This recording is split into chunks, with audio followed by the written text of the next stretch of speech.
We're about to start Halacha Beis and Gimel. Halacha Beis is all about cheese, about making kosher cheese, and Gimel is a continuation sort of that. So rather than jump right into the din, we're going to talk today sort of an overview, an introduction in general to what goes on in dairies. We're going to barely do any halacha today. It's going to be almost completely introduction, just to understand what goes on, just to put things into a little perspective and know where things fit as we get deeper into dairy things, in Beis particular, and a little even in halacha gimel. Okay, so before I say that, I have to just tell you that I don't know how much percentage, but a tremendous percentage of what I know about how dairies operate, and even more about halachas about dairies operate, comes from someone who you all know here, Zishablech, who's been deeply involved in this for many, many years. He wrote something many years ago. It's printed at the end of a daf Kashrus forever ago, called the Dairy Primer, which is really something. I know it's a little too early to say that, but we call it like a classic. It's really puts together the shilas and the mitzias, and it's really done very well. He's been a tremendous resource. Even in the past couple of days, as I was working on this, I spoke with him more times about it because he really knows a lot. He's really a person to know about it. So a lot of what you're going to hear, even if I don't say his name, is really coming from him. Okay, for what we're going to talk about. Okay, I'm going to break up what I'm going to say into basically four parts, which are organized by the basic four things that are in a cup of milk. Okay, and they are, the first one is fat, then comes protein. There are two kinds of protein in milk, casein and whey, two kinds of protein. For those who are curious, cow's milk is about 80% casein and 20% whey. That's how this protein is broken down. The third group is going to be sugars, which in milk, the sugar is called lactose. Lactose is really what we call a disaccharide. It means it has two sugars attached to each other. It's not a single sugar. It's two sugars attached together. One is called galactose and one is called glucose. Anybody who wants to know the gory name, I would have put it up on the screen. There's a nice long name for what it's officially called. We call it lactose. And the last is going to be water and the other minor components that there are. Okay, so we're going to break it up into these four parts. And the first is fat. Okay, and that is when a person, 100 years ago, when you milked a cow and you got a container of milk, you let it sit still for a little while, the fat, the cream, would rise up to the top. And the milk it's about 4% of the milk is fat or cream. We'll come to that in a second. It's the butter. We'll come to that in a second. But the cream rises to the top. So in most dairies, the first thing that happens when the milk shows up, at the dairy, is it goes through this machine that we have here called a separator. Okay, it uses centrifugal force, and it removes the cream. Okay, they don't wait for it to happen naturally. In almost everything in dairy, the first thing that happens is they run through a separator. That is to say, even though they're going to sell some milk and cheese and all kinds of other products with cream in them, they don't leave it in there. They separate the cream out, and then they put it back in as needed. If this is going to be whole milk, they put in the full 4%. It's going to be skim milk. It's going to be this kind of cheese. Whatever it's going to be, they put the right amount of cream back. 4% of what? 4% of the amount of milk. The milk, when it comes out of the cow, it's 96% other things and 4% fat or cream. So when you give you whole milk, that means milk with the full amount of fat that's supposed to be in there. But it's not 4% is half of the amount of fat that's supposed to be in there. But the 4% that's in the whole milk is not the cream that came from this cow. The milk came into the farm, into the factory. They separated the cream from the rest of the milk, and then later on they mixed cream back in. Oh, yeah. No, they don't. When it comes in, everything gets separated. And then, depending on, today we want to make more whole milk, or more skim milk, or more 2% milk, then they add it back in. That's like the standard way that it operates over there. And just for efficiency, they take the cream off. Okay. The opposite is when you buy milk. When we buy milk nowadays, we don't buy milk like they had it coming, from 100 years ago. That's how they got it. We get milk where the milk is what we call homogenized. That's what this machine is. It's a homogenizer. So it's not a great picture. It's a homogenizer. And a homogenizer beats the fat globules into such tiny particles that they stay in suspension. They don't float to the top. So when you buy milk, in our milk, you can sit there all day. It's not going to float to the top. By the time it starts to float to the top, it's been spoiled. Okay? In other words, it takes a long time before the molecules will start to get back together and float to the top. By that time, you won't be drinking the milk anyhow. So the fluid milk that we get, the bottles of milk that we get are homogenized, means they made it in such a way that the cream does not separate from the fat. Okay, but anyhow, back to the regular, in a regular dairy, the first thing that happens is you separate it, and the milk and the cream is separated out of the liquid. That cream that comes out is called cream. That's what they call that fat that comes out is called cream. When it comes out of straight milk, when it comes right out of the milk, it's called sweet cream or whipping cream. Okay, that's what comes right out of the milk, fresh out of the milk, is called whipping cream. It has almost no Kashrus concerns with it. What we're calling sweet cream has almost no Kashrus concerns. The milk comes in, it gets separated, it's almost as pure as it could be. In contrast, okay, we'll get to other cream in a second. Okay, when this cream is, if you take cream, just pure cream, and you beat it, okay, what you say you whip it, you beat it for a long time, it becomes a whip. If you keep on beating it, you churn it, then what happens is that cream separates into two parts. One part is like, if you keep on whipping it, if you keep on past whipping it to the point where we say you churned it, it comes to that point, it separates into two parts. One is a drier, clumpier, piecier thing, and the other one is a liquid. The clumpy part, the solids, that part, if you then squeeze them out so that all the liquid gets out, that's butter. Okay, once you've turned it to that point, you remove this liquid, it solidifies until it becomes more like crumbly and dry and solid. Those pieces stuck together, that's butter. Okay, so it's churned cream is what you make butter out of. How do you churn it? You just whip it up. Okay, you just. If you separate just the cream, you don't churn the milk. Just the butter. Right. You just take the cream. You just take the cream out, and now you churn that up. If you churn it, your wife has done this to make whip. Well, maybe not with milk, but with other things, with other fats to make a whip, like for a cake. But if you keep on going with milk, you'll get what we call butter. Okay, you keep on churning it to the point that you beat it so much it separates into two parts. It's like what they do with chocolate. When you beat it enough, you separate it into cocoa butter and cocoa liquor, or cocoa powder. So here you separate, you get two things. One is the butter. The leftover is called buttermilk. Okay, the part that comes out, the liquid that gets separated out of it is called buttermilk. Okay? Now, when I say that thing is called buttermilk, that's the traditional buttermilk. Okay, it's called buttermilk. It's the milky-like substance that comes out when you make butter. Okay, it's not butter. That's where the word buttermilk comes from. It's a milky-like substance that comes, and that's what's used commercially. If you go into a factory and they're using buttermilk, that's probably what they're using. If you go to the supermarket and you buy buttermilk, it has a different name. It has nothing, no shaykhs. Nowadays, when you buy buttermilk in the store, that is just milk that's cultured. They add, we'll get to cultured milk a little later. They add bacteria, something to it, which does something to the milk and changes its form. We'll get a little more to that in a second. So you buy in the store nowadays, if you walk in the store and say, I want to buy some buttermilk, you're not buying the traditional buttermilk. It was never made from butter. Buttermilk used for? What is the store? People eat it. People eat it. They use it as an ingredient. But the traditional buttermilk, that traditional buttermilk is the leftover liquid from churning a butter. That leftover liquid is called buttermilk. Okay, so that's how you make. Where I just told you how you make the best butter, the highest quality butter comes from sweet cream. Okay, you can also make butter from another kind of cream, which we're going to talk about a little later in the next section, which is called whey cream. Okay, what I just told you was what's called sweet cream. It takes it right when you bring the milk in, you right away separate out the cream. That's the higher quality cream.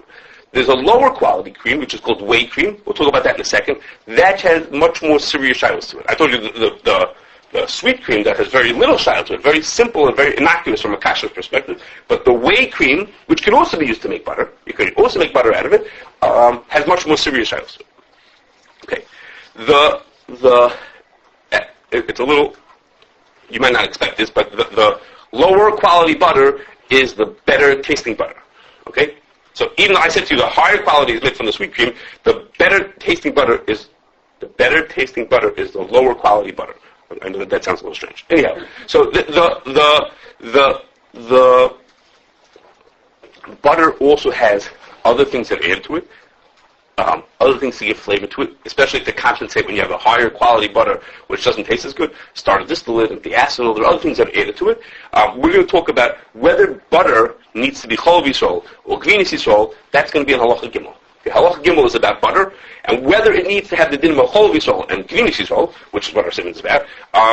That's going to be for that. I mean, we would look at it, we would guess that it would need chol v'yisrael. Okay, but we'll talk about it when we get to halacha gimel about whether it needs either of those things. Okay. Aside from butter and milk, there's a couple other things you can make as a byproduct of this thing. Two of them are butter oil or anhydrous milk fat, we'll call AMF also. And that is when you take butter and you take off the fatty, everything aside from the fat. You leave just the fat, that's a certain thing. And also you could also take butter oil and you could add lipase to it. Lipase is an enzyme that comes from animals' throats. It's an enzyme that they have in there, which starts to digest the fat. That's called LBO, or lipolyzed butter oil. That's one thing you make it. And then one of the flavor what? They just make butter oil. Butter oil is everything. It's just the fat part of the oil, right? And if you remove everything except for the fat, but you could also put lipase into that if you want it. That changes the taste of it by adding this lipase to it. So it's called LBO, or lipolyzed butter oil. Obviously, that's sensitive because lipase basically is trade. I mean, you can make kosher, but that's not for now. But there are those who make it kosher who not everyone agrees with how they make it. But there is such a thing as kosher lipase out there in the market. What? There's we don't have to say their name. Who does it?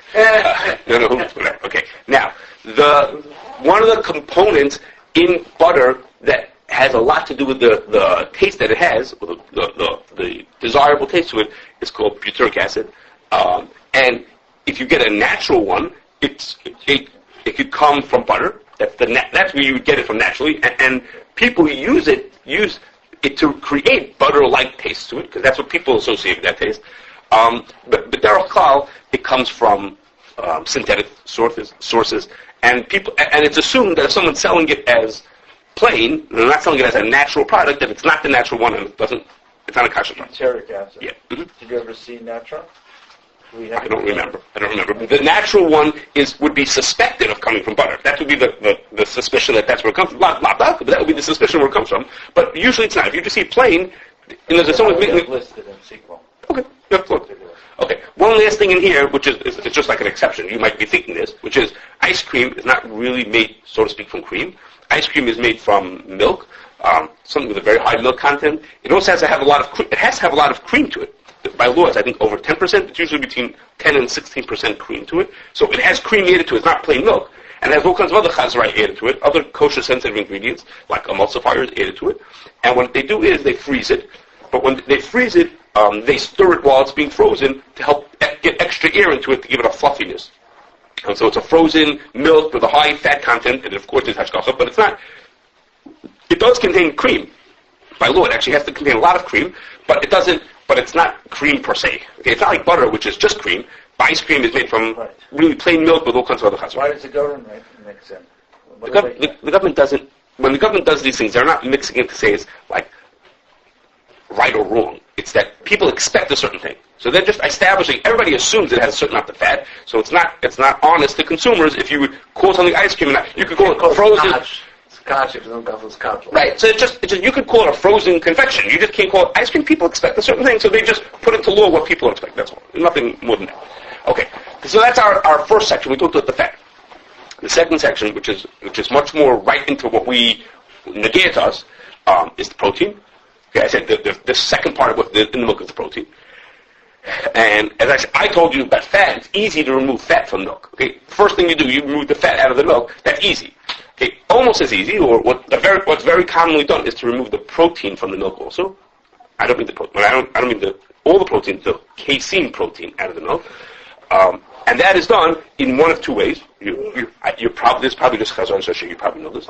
There's two ways to do that. One is using rennet, and one is using acid. Okay, there are two ways to get the casein protein to come out of the milk. Those two ways of doing it are very different from each other. The result is the same, that the casein protein is now out of the milk, but they work very differently. Rennet is what's called a protease enzyme. I mean, it's an enzyme that works on proteins. Okay, so rennet works by breaking apart, by changing the structure of part of the casein. It's called the kappa casein. I don't know what that means. But anyway, it's one part of the casein. It affects the kappa casein. And because of that, the casein molecule is all affected. It's all not the way it's supposed to be. Falls out of the milk. Okay? That's how rennet affects milk. How it causes the casein to fall out. It if you could use the word, breaks one of the parts of the casein, the kappa casein, that part of the molecule, and then the whole thing is not stable and falls out.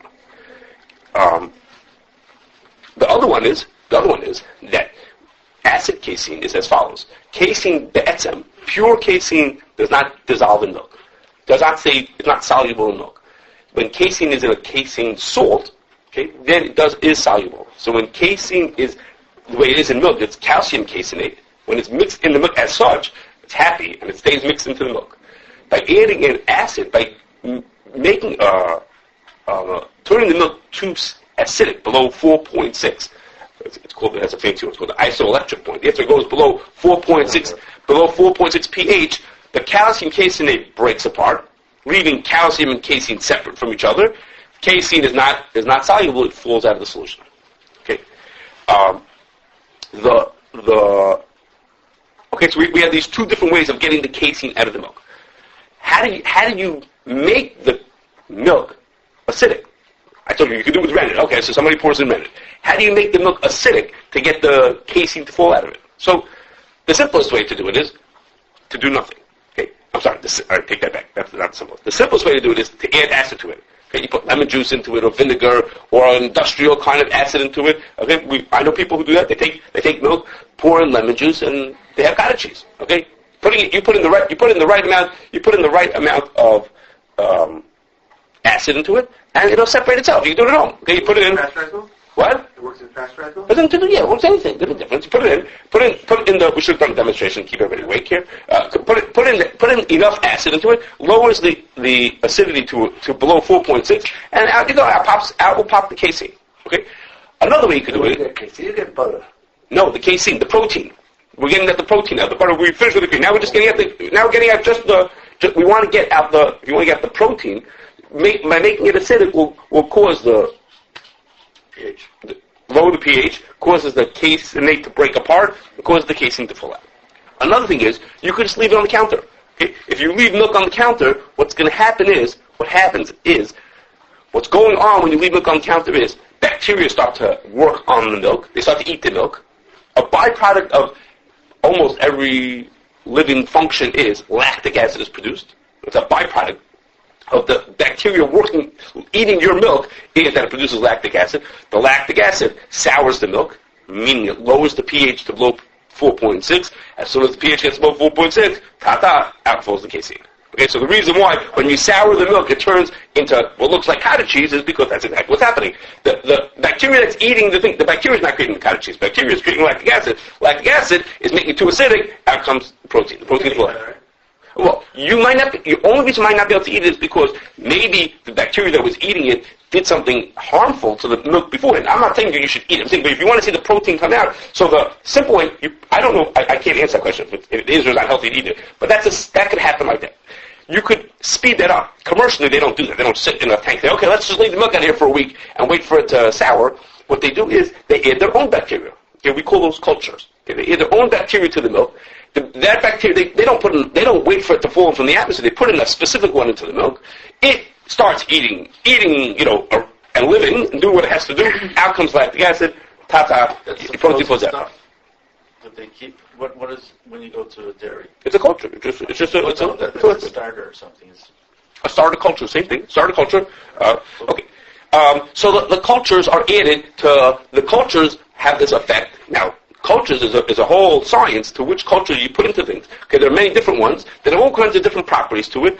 For these kind of cheeses, it's not as important. For the rennet ones, people add cultures when they're going to use rennet also, because the cultures have effects on the taste. It has to do with temperatures, all kinds of cheshbonos. So I'm telling you, you add culture if you wanted to create an acid cheese, which is true. The culture is what makes the acidity, which creates the cheese. But people add it to the rennet cheeses also. The rennet. But they want to remove the casein through rennet also. Okay. Anyhow, at this point, we're equal. We're sort of equal. Whether you added rennet or you added acid, the casein is falling out of the milk. Okay, now, both of these methods could be used in themselves in two different ways. But both of them could be used in two different ways. One is to make casein, and one is to make cheese. Okay, those two things are very similar, but they're not the same. If you got the casein out of milk that has no fat to it, okay, you took fat-free milk. Remember, you took out the cream first, and you have fat-free milk. And you add acid to it or rennet to it. What's going to come out is going to be casein. What you're going to get after you get the acid or the rennet is going to be plain old casein. And either you're going to call that acid casein or you're going to call it rennet casein. But what's going to come out is going to be just pure, plain old protein called casein. Okay. Now, I'll just throw... What? The liquid?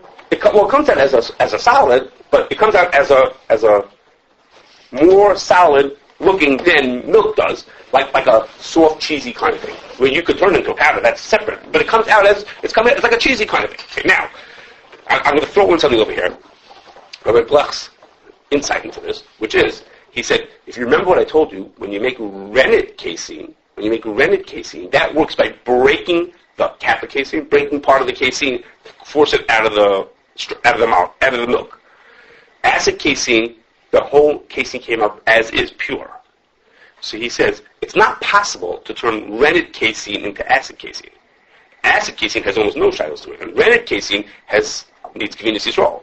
But you can't make rennet casein into acid casein. Rennet casein is, so to speak, broken. It can't be repaired and turned into acid casein. Okay, so you don't have to be concerned that acid casein is really rennet casein. It doesn't work like that. You can't turn one into the other. Okay, anyhow, back to where we were. So if you used milk that had no... Do they have different applications? Yes, they're different birds. For example?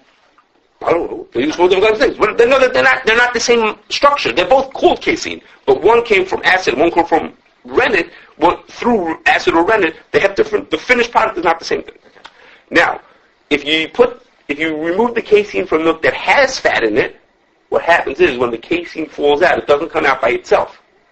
It entraps the milk that's in the fat that's in the milk. So if you pull out casein out of milk that has fat in it, then you don't get casein. Then you get cheese.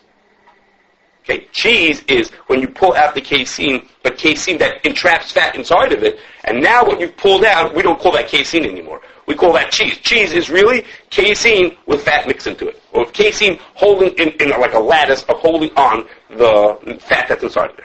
Okay, so the difference between acid casein and acid cheese, acid set cheese and acid casein is that acid casein is pure. It's just the casein of it. Acid cheese means when you pulled out that casein, it came out it pulled fat with it, and it created something that we call cheese. Okay, when you make from acid, we call that a soft cheese.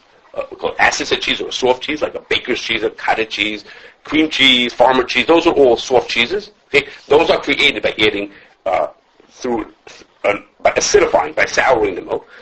Now, all those that I just mentioned, some of them, Zisha told me that some of them are just caseins and some of them are actually cheeses. But anyhow, I call them all cheeses. Okay, and if you use rennet to pull out the casein, and there's fat in there also, you get all kinds of cheeses. These are the cheeses, different kinds of what we call the hard cheeses.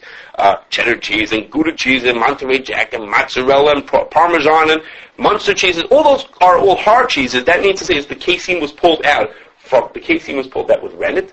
That's how you got the rennet to separate. There was fat in the milk also, so when it fell out, it encapsulated this fat into it, and it makes these cheeses. Okay, so what's the difference between all those? I just told you there's 99 different kinds of rennet set hard cheeses. What's the difference between all of them?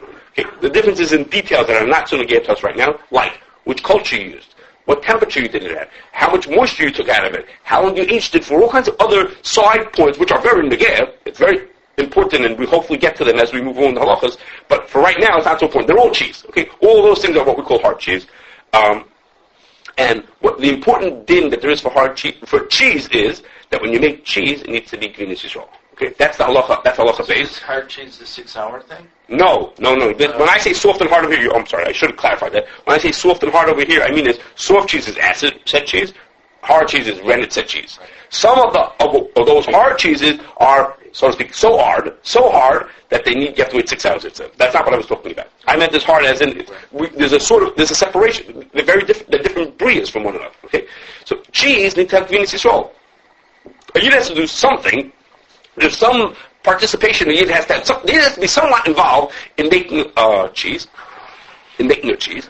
That's going to be halacha base. Is what does that mean? What does he have to do? When does he have to do it? For which cheese? Is it only for the hard cheese, or is it for the soft cheese also? All kinds of shilohs about how you make hard cheese. That's what halacha base is about. Is what does it mean? What does it mean that you have to have Gvinis Yisrael? But something needs Gvinis Yisrael, okay? And it's assumed that thing that I told you, that Gvinis Yisrael, that you need Gvinis Yisrael, is for casein also. Okay? Remember, casein and cheese are not really the same thing. Casein is just the protein part of it, and cheese is the protein wrapped around the fat of it. Okay? It's assumed that you need Gvinis Yisrael for both. Okay. After you make this cheese, you pulled out the casein, or you pulled out the casein with the fat to make cheese. One, you made the casein with whichever one you made, there's leftover liquid. Okay? That leftover liquid is called? Anybody? Whey. That leftover liquid is called whey. We assume, I hear that those are arguing, we assume that whey does not need to be Gvinis Yisrael, but even though the whey doesn't need to be Gvinis Yisrael, the whey, you realize it's been in contact with the cheese, right? It was just with the cheese a second ago, and it has... What? Is... No, I don't believe so. No. No. You're talking about whether it has blias of Gvina. That it should be itself Gvina. No, there is such a shita. That's not our shita. No. No. Your question has to do with the other thing, which is the whey, which I was about to say. The whey is so close to the cheese. It's made together with the cheese. It has so many places in the factory where it crosses spans. So there are questions of even it itself doesn't need to be Gvinis Yisrael, but it has blias of Gvinis Yisrael. Even if it's cold, doesn't it? Right. Well, that's all kinds of trials. I'm just opening your eyes that there's such a possibility. The etzem doesn't need to be Gvinis Yisrael, but it has potential to be contaminated or to be balua from Gvinis Yisrael, and that's why it has to. Okay. A few little exceptions over here is when you make the whey. It's called whey because the most prominent component of that liquid that's left over is the whey protein. Okay. Casein is the main protein that's in milk. That's what you make cheese out of, and you make rennet, you make casein out of. But the important component left in the liquid is whey protein. Okay, so from that liquid that's left over, the whey that's left over, you can make whey protein. You could spray dry it to make whey powder. You could skim off cream off of that. That's called whey cream. We talked about before that you can make butter out of that stuff. That's called whey cream. You could skim off some of the little fat that's left over, and you can make a cheese out of that. Okay, there's a cheese called ricotta cheese that you can make. You make out of whey protein, not out of casein protein. You make it out of whey protein. That's called ricotta cheese. Mentioned for halacha gimel also. Okay, what the din of that cheese is? It's not regular cheese. It's not made out of casein protein. It's made out of whey protein. That's the mitzvah for halacha gimel also. It's not your regular thing. Okay.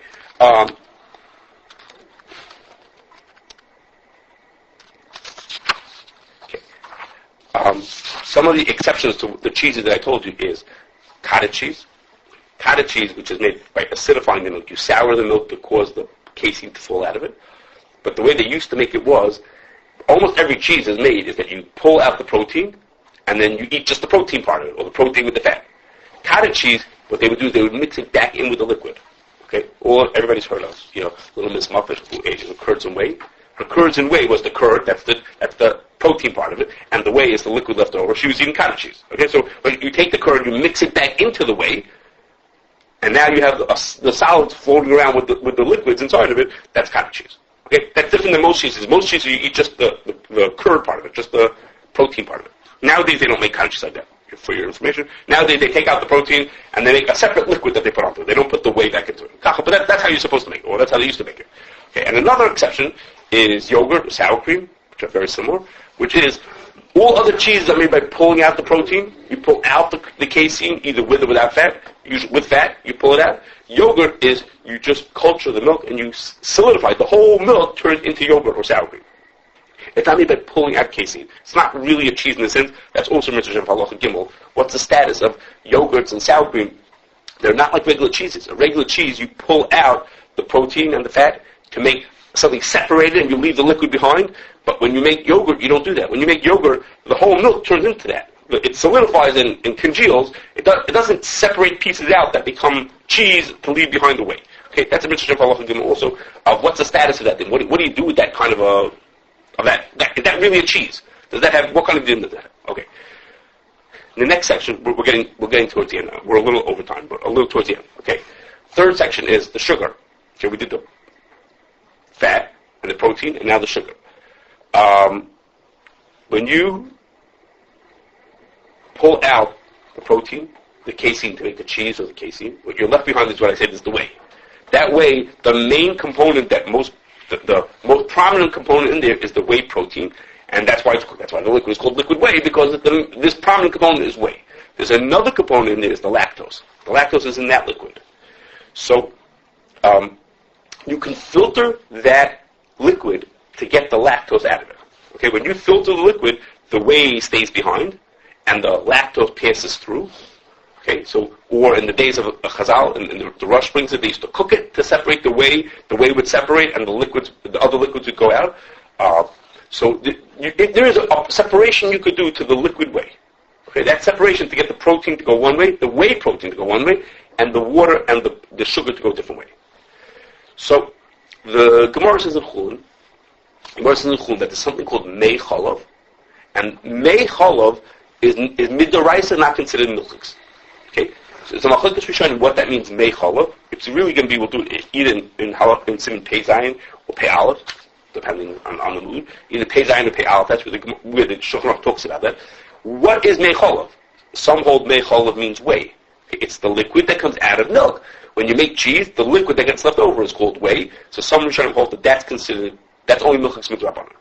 And some Rishonim hold that mei chalav is after you take whey and you either cook it or you filter it, the liquid that's left over there, that liquid is the mei chalav. The whey, that's milchiks midrabanan. Only the second liquid is mei chalav, which is the derabanan. How can you cook something and have it heated, and then it's mixed with something else that has a status, and it can have no status? It's a very good question. Mitzvah Shem, when we get to that soon. It's a very good question. How can it be, I cooked it together, how can it be that the water is not milchiks and the thing that came out is milchiks and the water is not? It's a very good question. Mitzvah Shem for that. You have to stay around till then. Okay. So like this. So whey, we are not meant to treat whey as if it is milchiks midoraisa. But the liquid that comes out of the whey, if we filter the whey and we get we filter out the liquid that comes through, that everyone holds is only milchiks midorabanan. In that liquid is the lactose. The sugar, the milk sugar is in that liquid. So therefore lactose, everybody holds that lactose is only milchiks midorabanan. Okay. No question that lactose is only milchiks midorabanan. It's a shaila whether whey is milchiks midorabanan. We assume that it's milchiks midoraisa. But everyone agrees that lactose is only milchiks midorabanan. You say, who cares? So Mitzvah Shem, when we do Siman Pei Zayin, we'll find that there's all kinds of practical applications to the fact that lactose is only milchiks midorabanan. Okay, you would say, who cares? But the milchiks is milchiks.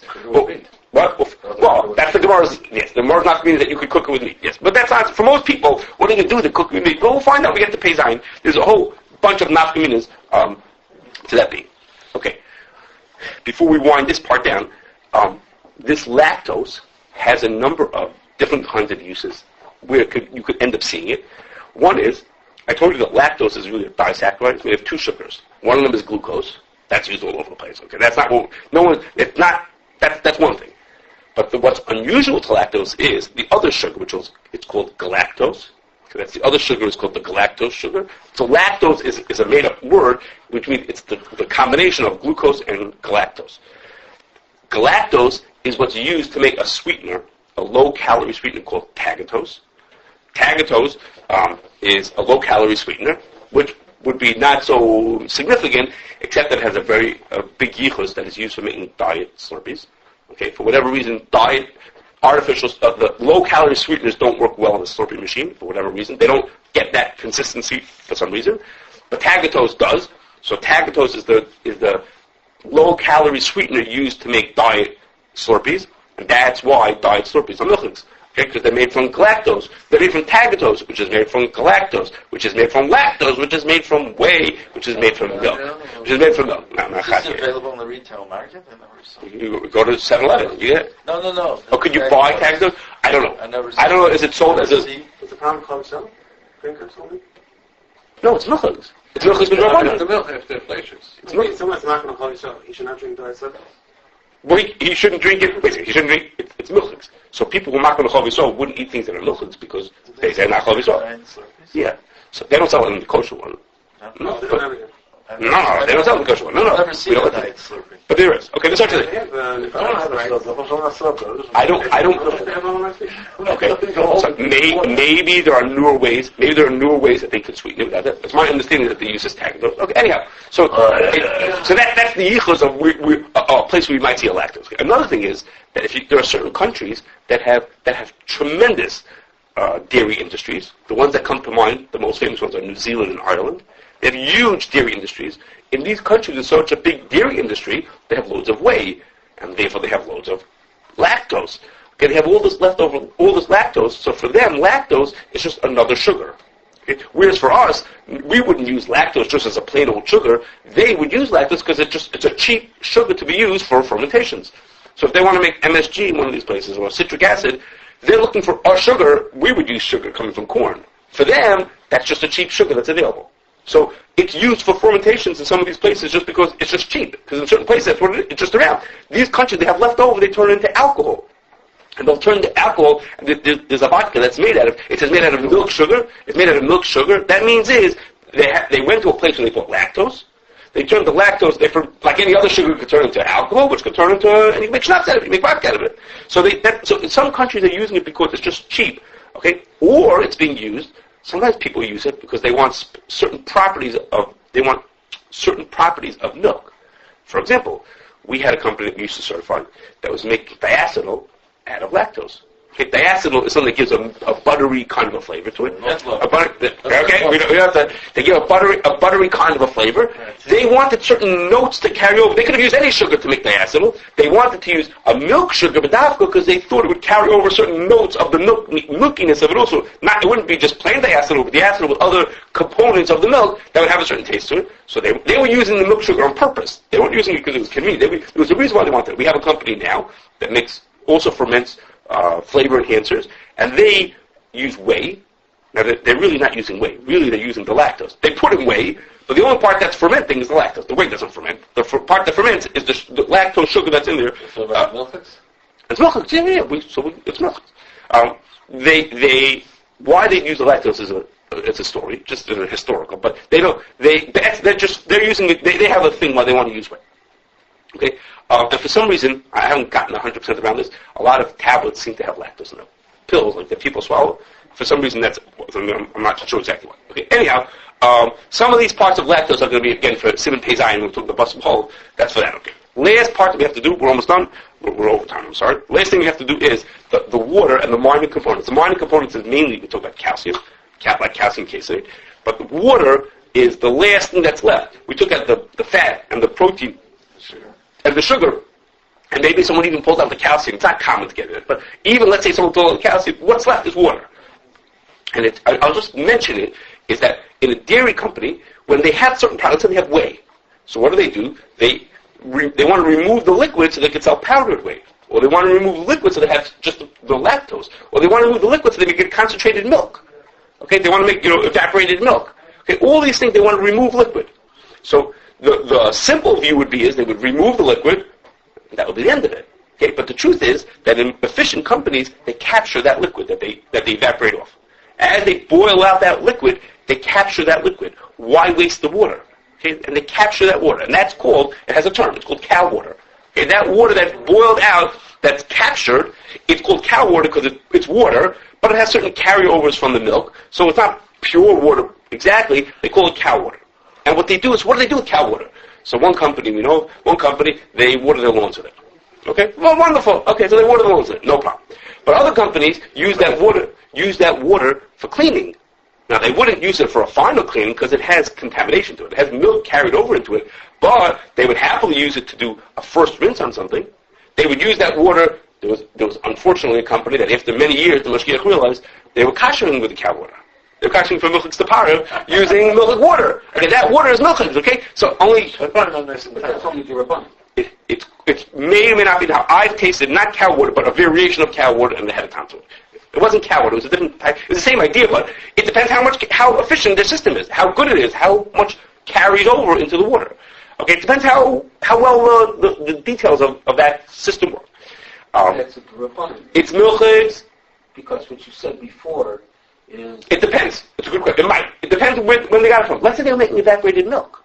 They took milk and they wanted to make it evaporated milk, cans of evaporated milk. So they basically take milk and boil out the water out of it. Basically, they boil the water out of it. That water is also called cow water. Okay, depending on where they got it from, it might be dried to drabanan, but it would be milchigs. Okay, so the water, it's just funny. You never think, we have a list of a bunch of places where water could be treif. You wouldn't think of, usually water is not on the top of the list of problems. Right. But in these kind of places, companies, especially dairies, love to be efficient.